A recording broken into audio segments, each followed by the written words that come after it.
socle commun aujourd'hui à gauche, c'est de considérer qu'il faut modifier la répartition des richesses qui s'est euh, immodérément déplacée en faveur des actionnaires. Et puis d'un autre côté, il faut organiser la transition écologique et notamment réindustrialiser le pays dans le cadre de la transition écologique, notamment comme le font les États-Unis, quoi. Bon, ça c'est un débat qu'on aura sans doute tout à l'heure. Alors après, il faut passer aux travaux pratiques.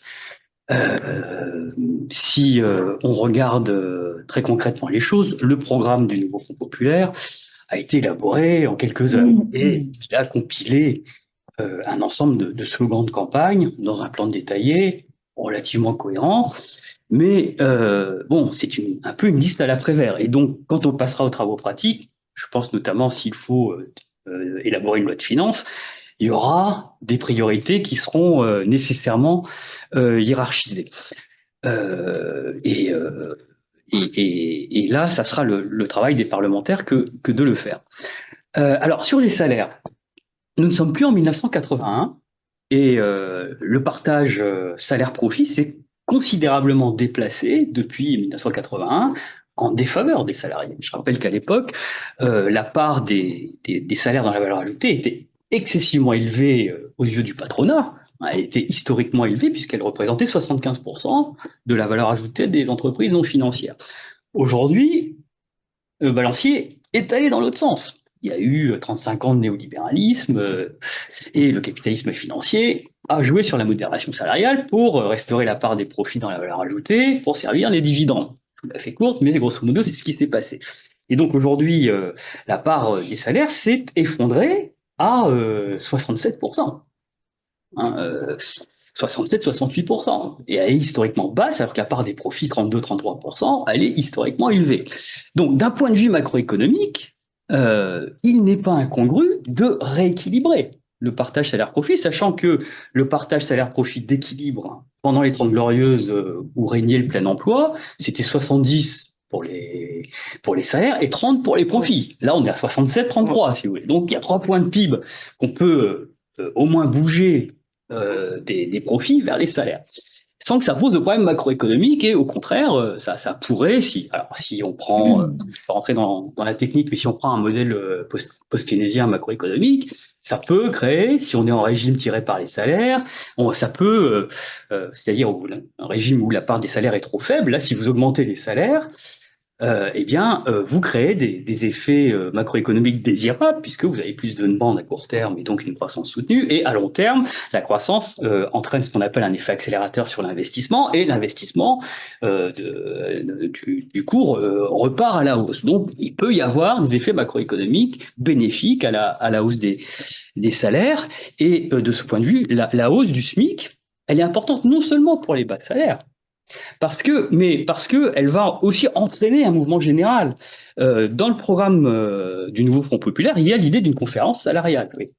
Et dans cette conférence salariale, le cœur du débat, c'est les minima conventionnels, dont certains aujourd'hui sont encore inférieurs au SMIC. Il n'y en a plus beaucoup parce que ça a négocié cette année, mais le vrai débat, c'est de relever les minima conventionnels de branche pour relever toutes les hiérarchies salariales. Et bien, c'est bien ce que craint le patronat. Hein. La FEP et le MEDEF montent sur leurs chevaux aujourd'hui parce qu'ils sentent bien que si le SMIC augmente et qu'il y a une conférence salariale, et si ça pousse derrière avec un mouvement syndical à l'offensive, eh bien, il peut y avoir une augmentation du niveau général des salaires qui conduisent à un déplacement du partage salaire-profit. Alors après, il faut regarder le bon curseur du partage salaire-profit à trouver, mais techniquement, on pourrait aujourd'hui, dans notre pays, revaloriser l'ensemble des salaires, ce qui permettrait par ailleurs de régler les pénuries de main-d'œuvre dans certains secteurs, de revaloriser le travail au sens propre du terme, etc. Alors, en plus, il y a des mesures en faveur de l'indexation des salaires sur les prix qui pourraient être discutées dans cette conférence salariale et qui est nécessaire parce que si vous indexez pas les salaires ni sur les prix ni sur la productivité, vous avez nécessairement la part des salaires qui continue à se réduire. Donc, tous ces sujets-là doivent être posés très, très calmement dans la conférence salariale. Alors, cela dit, Denis a parlé de ma boulangère, mon boulanger. Euh, ça va être un vrai problème.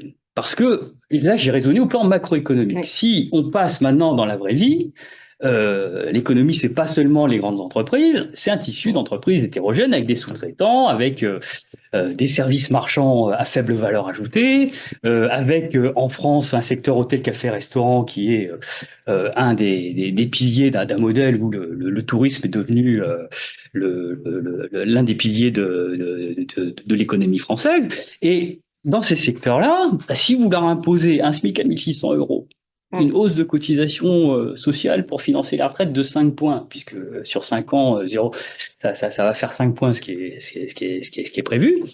Euh, Attendez, 5 points, non, 1,5 point, pardon. 1,5 point de cotisation, c'est 0,25 par an.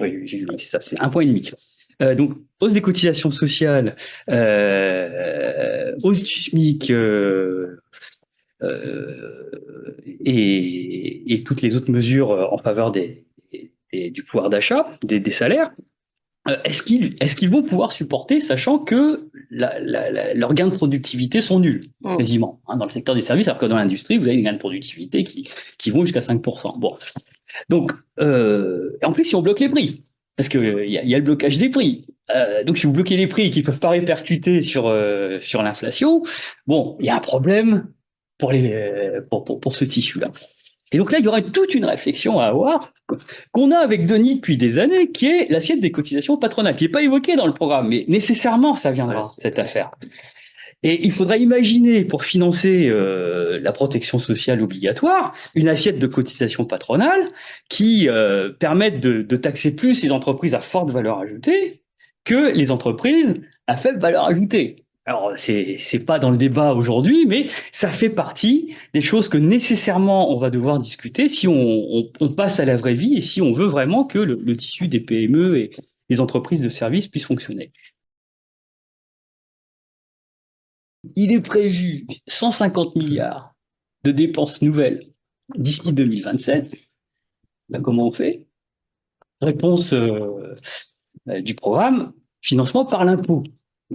Financement par l'impôt, alors avec 25 milliards dès la loi de finances rectificative en juillet, hein, avec un impôt sur la fortune qui serait porté du point de vue de son rendement à 15 milliards, alors que la version qui existait avant la suppression de l'ISF rapportait que 4 milliards. Donc, ça veut dire que là, il y a un choc de 15 milliards, puisqu'on va en plus taxer dans cette assiette l'outil professionnel, ce qu'on n'avait jamais osé faire dans les versions précédentes de l'ISF. Plus un impôt sur les super profits. Donc, tout ça est supposé rapporter 30 milliards dès juillet. Bon. Après, il y a un ensemble de mesures fiscales qui sont prises jusqu'à 2027, réforme de l'impôt sur le revenu, enfin, je regarderai le programme qui doit porter l'augmentation des impôts à 150 milliards. Donc ça veut dire qu'il y a un choc fiscal de 150 milliards sur 3 ans.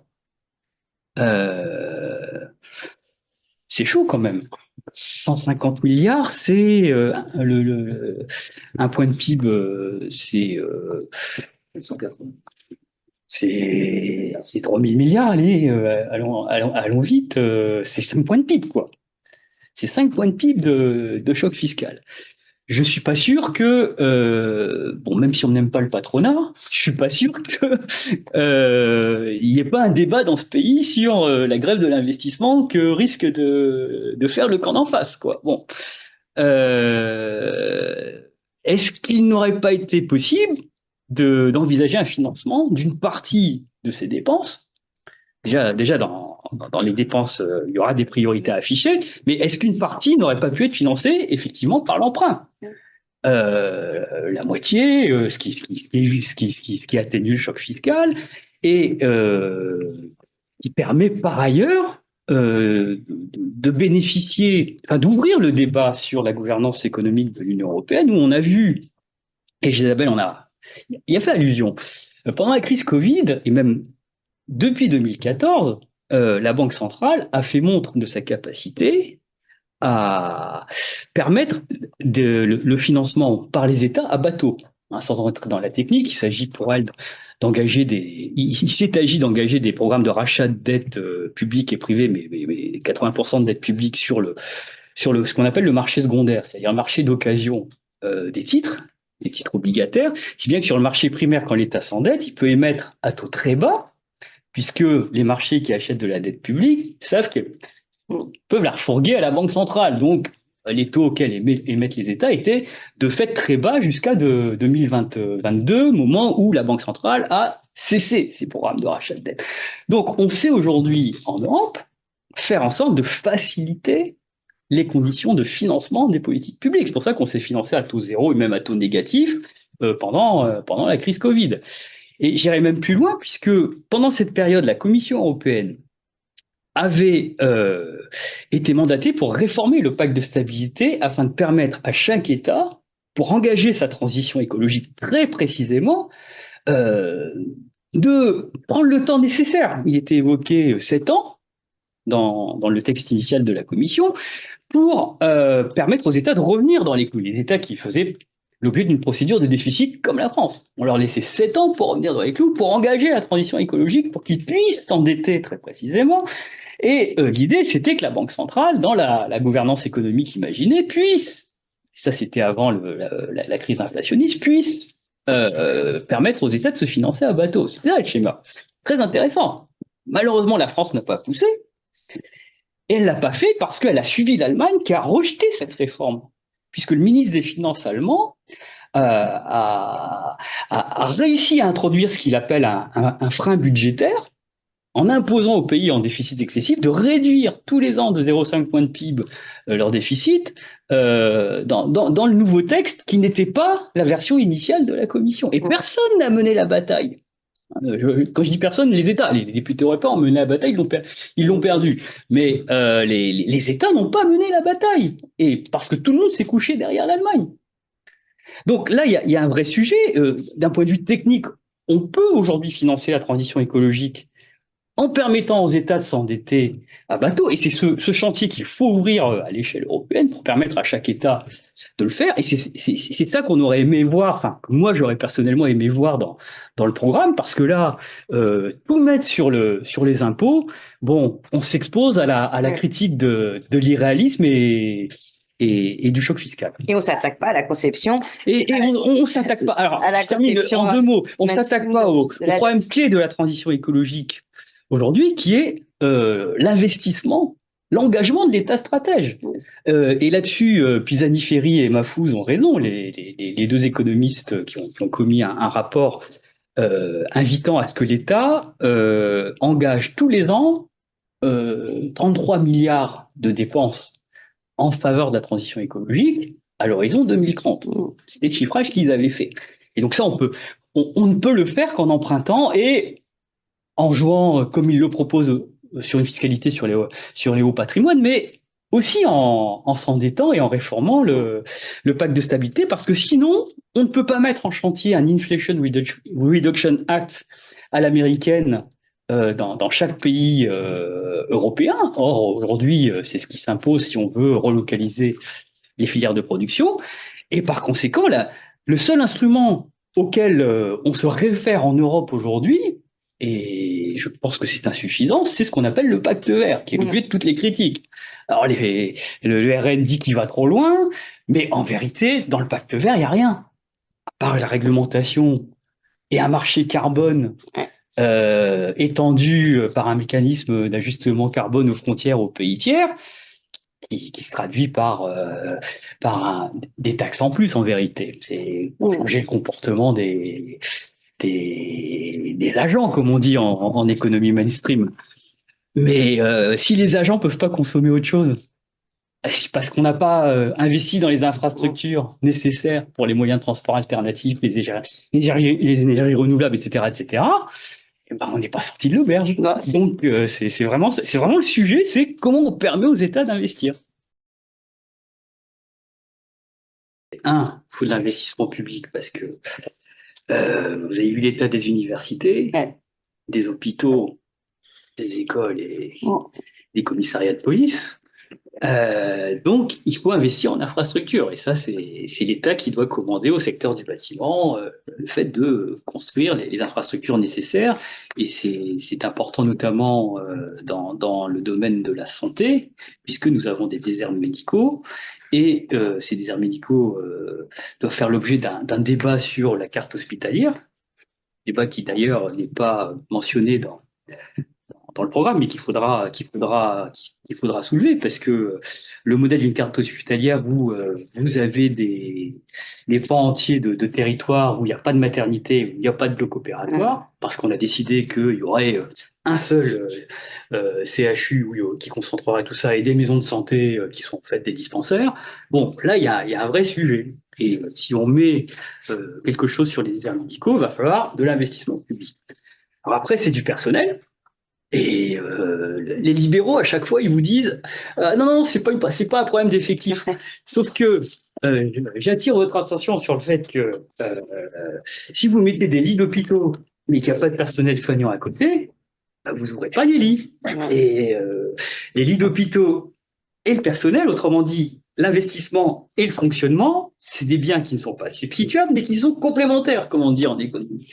Donc, si vous investissez dans l'un, il faut investir dans l'autre. Donc, il faut créer des postes. Ça, c'est le deuxième point tabou dans tous les gouvernements depuis 30 ans. C'est qu'on ne veut pas créer de postes. On fait la revue générale des politiques publiques, la modernisation de l'action publique pour supprimer des postes, parce qu'on estime que les dépenses de fonctionnement doivent être réduites. Et en vérité, le vrai sujet, c'est l'austérité. C'est que les services publics, vous avez raison de le dire, sont tributaires de ce qu'on appelle communément dans le monde syndical des politiques d'austérité, qui ont des effets non seulement sur l'investissement, sur les créations de postes, mais aussi sur les salaires. Pourquoi ne trouve-t-on pas aujourd'hui d'infirmières? Pourquoi y a-t-il des métiers en tension dans la santé, dans l'éducation? Bah, parce que c'est mieux payé dans le privé, tout simplement. Les gens vont ailleurs. Et donc, là, il y a un problème budgétaire. Et là, on est au cœur du sujet. On est ramené une nouvelle fois à la question du fonctionnement. Alors là, je reviens sur la thématique de tout à l'heure. Alors, leçon de deuxième année aux étudiants d'économie, il y a 3 manières pour financer un budget. L'impôt, l'emprunt, la création monétaire. Et on sait que l'impôt, c'est le mode de financement dont l'effet multiplicateur est le plus faible, puisque vous allez déshabiller Paul pour habiller Pierre. L'emprunt a un effet multiplicateur un petit peu plus important, contrairement à ce que prétendent les libéraux. J'y reviendrai dans un instant. Et la création monétaire chère à Isabelle, elle a l'effet multiplicateur le plus important. Sauf que, comme c'est interdit par les textes européens, on en est réduit pour le moment à choisir entre les 2 premiers. Alors, sur le deuxième, sur l'emprunt, alors c'est le recours au marché. Mais je voudrais attirer l'attention quand même de nos téléspectateurs, parce que c'est comme ça qu'il y a les images, sur le fait que c'est pas si rémunérateur que ça pour les marchés. Pourquoi les marchés ont-ils aimé la dette publique après la crise financière et pendant la crise Covid, alors que les taux d'intérêt étaient négatifs quand même, hein. En termes réels, les États s'endettaient à 0,5 pour une inflation qui était de 1,5 à l'époque. Donc, on s'endettait à des taux négatifs et ça rapportait pas des masses au marché, contrairement à ce qu'on croit. Et ça rapportait pas des masses parce que la Banque centrale a fait du quantitative easing, c'est-à-dire qu'elle a créé de la monnaie pour acheter des titres sur le marché secondaire, comme j'ai indiqué tout à l'heure, pour permettre aux États d'émettre à bateau. Donc, c'est pas si coûteux que ça. Et on brandit toujours l'épouvantail du stock de dette qui se sera accru. Mais si on finance l'investissement public par la dette, le but, c'est de le faire pour engendrer un effet multiplicateur. Et le principe des politiques keynésiennes, c'est pas l'endettement tout le temps. C'est un endettement contracyclique. C'est-à-dire quand on est en bas du cycle, c'est-à-dire quand il y a beaucoup de chômage, quand il y a beaucoup de besoins, quand il faut financer les infrastructures, là, il faut que l'État s'endette. Et ça provoque un effet multiplicateur sur le PIB. Et on peut faire du bon PIB. Hein. Si on fait de la transition écologique, c'est de la bonne croissance, c'est pas de la mauvaise croissance. Et là, il faut sortir du débat croissance ou décroissance. Si vous investissez pour la transition écologique, si vous créez des services publics, si on crée des unités de production d'énergie renouvelable, si on crée des moyens de transport collectifs, tout ça, en comptabilité nationale, ça crée du PIB. Mais c'est du bon PIB. Et donc là, on fait de la bonne croissance qui est source de recettes fiscales, qui permet ensuite de réduire le stock de dette. Un seul exemple, le stock de dette en 2021-2022, au moment de la crise Covid, lorsque on met en place les plans de relance et de soutien à l'économie, il grimpe à 118,5% du PIB. Vous avez une croissance de 7% en 2022, justement parce qu'on s'est endetté et qu'on a soutenu la croissance. Eh bien, cette croissance a engendré des recettes fiscales qui ont permis de dégonfler le stock de dette qui est descendu. Aujourd'hui, on est à 109. On a baissé de 10 points en l'espace de 2 ans. Et donc, il est faux de dire que la dette s'accumule. Si on mène des politiques anticycliques, ça permet de répondre aux besoins économiques, sociaux et écologiques, et ça permet, parce que ça crée des richesses et qu'une partie de cette richesse est prélevée par l'impôt, de dégonfler ensuite le stock de dette. Le problème, c'est qu'on ne fait pas du contracyclique, que depuis 35 ans, on fait du procyclique, c'est-à-dire qu'on fait systématiquement de l'austérité dans tous les domaines, et principalement dans les services publics, parce que on a décidé, la pression a été faite par les milieux patronaux et notamment par l'Association française des entreprises privées pour que l'agenda des politiques budgétaires soit la réduction des impôts. Et tout le gros paquet qui a été mis en place depuis 2017, il est naturellement conditionné par le fait qu'on réduise les dépenses pour ne pas revenir sur ces baisses d'impôts. Et si vous avez compris ça, vous avez compris le discours aujourd'hui des milieux d'affaires sur les politiques d'austérité. Je suis pas allé sur le terrain des statuts de la BCE. Moi, j'ai raisonné à statut constant parce que je sais bien, pour avoir fréquenté les institutions européennes, que c'est une ligne rouge pour l'Allemagne. Donc, la seule chose que peut faire la BCE quand elle a envie d'intervenir, et elle l'a fait, c'est les programmes de quantitative easing qui sont de la quasi-création monétaire. C'est des programmes de rachat de dettes publiques et privées. S'agissant de la monétisation des déficits, hein, j'entends, hein, pour permettre aux États d'intervenir ou pas. Donc elle le fait de toute façon en contournant, enfin en s'arrogeant l'interprétation des textes, et la Cour de justice européenne lui a d'ailleurs donné raison contre les, les recours de la Cour de Karlsruhe allemande. Et puis, elle le fait de toute façon également à travers les politiques dites non conventionnelles, puisque avec enfin, je ne vais pas entrer dans la technique, mais les programmes de TLTRO et LTRO, c'est les programmes de refinancement de long terme aux banques privées, même si c'est des programmes qui ont été ciblés dans certains cas, elle essaye de faire de la création monétaire pour peu qu'il y ait une demande de monnaie de la part du secteur privé. Donc tout ça est sur le tapis. Le vrai sujet, ce sont les politiques budgétaires. Les services publics, c'est la politique budgétaire des États. C'est le fait que les États décident ou non d'investir dans les écoles, les universités, les hôpitaux, etc., etc., décident de créer des postes, décident de revaloriser les salaires, etc. Et donc ça, c'est principalement du ressort des lois de finances.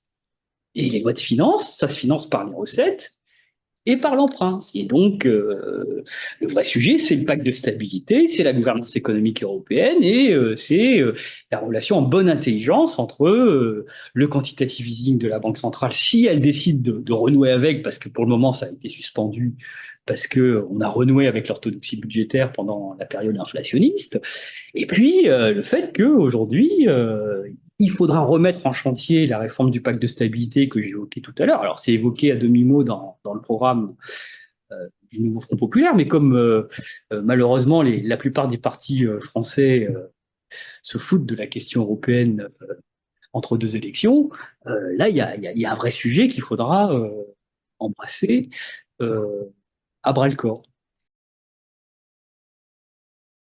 Alors, Anthony met le doigt sur le cœur du sujet. Le cœur du sujet, c'est qu'on peut construire tous les beaux programmes qu'on veut, appuyer sur des modèles de prévision plus ou moins réalistes, mais dans la vraie économie, il y a des intérêts en présence.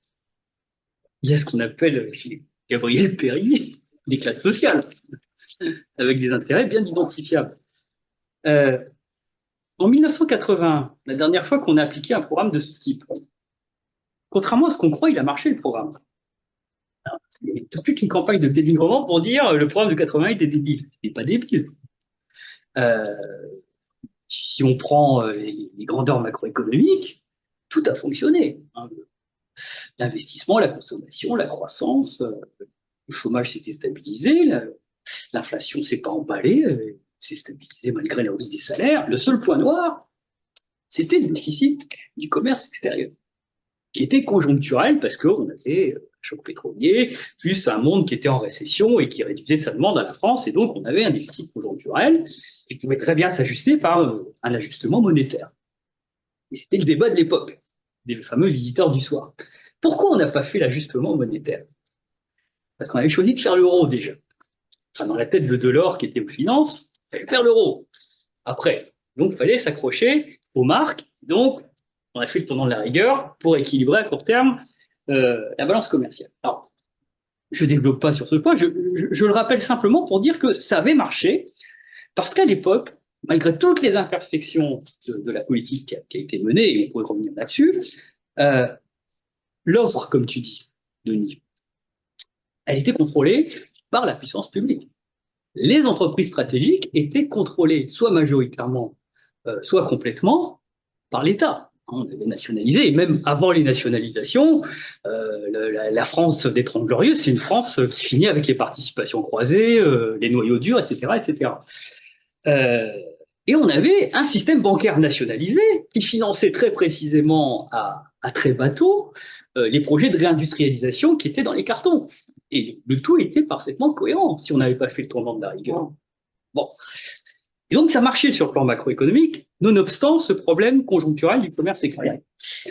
Aujourd'hui, qu'est-ce qui s'est passé depuis? Denis l'a dit, il y a eu 3 vagues de privatisation où on a cédé les actifs de toutes les entreprises stratégiques au secteur privé. Alors, au début, on devait reconstituer les noyaux durs pour se prémunir des prises de contrôle étrangères, etc., etc. Mais M. Bébéard, pour ne pas le citer, a été l'artisan du détricotage des noyaux durs au milieu des années 90. Et à partir de ce moment-là, l'économie s'est financiarisée, comme tu l'as dit. Et donc, on a un modèle d'entreprise aujourd'hui financiarisé, c'est-à-dire où l'objectif clé assigné par les marchés, c'est la création de valeur pour l'actionnaire, avec la maximisation du taux de marge et des dividendes versés pour faire en sorte que la valeur de l'entreprise grimpe en bourse. Et on est sur ce modèle-là qui explique l'explosion des inégalités et la prise de pouvoir des milliardaires qui, à l'époque, n'avaient pas la main sur l'économie et qui l'ont aujourd'hui. Et le principal problème, c'est que ces gens-là sont aujourd'hui organisés pour mettre la politique économique et notamment la politique budgétaire de l'État à leur service, à travers des cadeaux fiscaux, etc., etc., le CICE, la fiscalité du capital avantageuse, etc., etc., etc. Donc le principal problème qu'on va avoir, c'est d'affronter ces milieux-là. Est-ce qu'ils vont jouer le jeu si vous faites une politique de gauche? Et ils ont déjà commencé à mettre la pression pour pas jouer le jeu, et ils ont déjà noué dialogue avec le Rassemblement national pour dire, bon, si c'est eux, c'est peut-être mieux pour nous, parce qu'ils sont plus sensibles à nos idées. Et Bardella, qu'est-ce qu'il a fait? Il retire son projet de retrait de la réforme des retraites, les mesures fiscales qui coûtent trop cher, comme la baisse de la TVA, il les suspend, etc., etc. Et donc, c'est un programme qui est en train de devenir plutôt hayekien que keynésien, si vous voyez ce que je veux dire. Bon, et là, il va y avoir une pression des milieux patronaux, surtout s'il y a un choc fiscal. Donc là, il y a un vrai sujet, et il va falloir qu'on réfléchisse, et il faudrait y réfléchir tôt ou tard, pour remettre la main sur ce qui fait le cœur de l'économie, qui sont les entreprises stratégiques. Donc là où l'État s'est retiré, hein, puisque les entreprises stratégiques, c'est pas avec des scopes qu'on va remettre la main dessus, hein, c'est pas en disant les salariés transformez-les en scopes. Non, il y a une masse financière telle que le seul acteur qui puisse reprendre la main au nom de la collectivité, c'est l'État. Dans le secteur de l'énergie notamment, qui est clé pour la transition écologique, Total fait ce qu'il veut aujourd'hui. Total, c'est un fonds de placement qui s'appelle BlackRock. Donc, si on veut faire du renouvelable avec Total, il faut le mettre en synergie avec les autres entreprises du secteur. Et donc, il faut que l'État stratège soit force d'impulsion dans cette affaire. Donc ça, c'est pas évoqué dans le programme. C'est une réflexion qu'on doit avoir. Et puis avec le reste des milieux d'affaires, il faut nouer un compromis du type de celui qui a eu lieu au moment du CNR à la Libération. Si on veut réindustrialiser le pays, comme il fallait reconstruire le pays à l'époque. Et là, il y a un vrai enjeu au sein du patronat, c'est que comme en 40, il y en a une partie qui est en train de basculer avec Bolloré à l'extrême droite, et il y en a une partie qui peut-être est restée entre guillemets un petit peu gaulliste. Donc là, va falloir qu'on noue les dialogues nécessaires et que, dans l'intérêt du pays, l'État stratège s'en mêle à nouveau. C'est comme ça que je vois les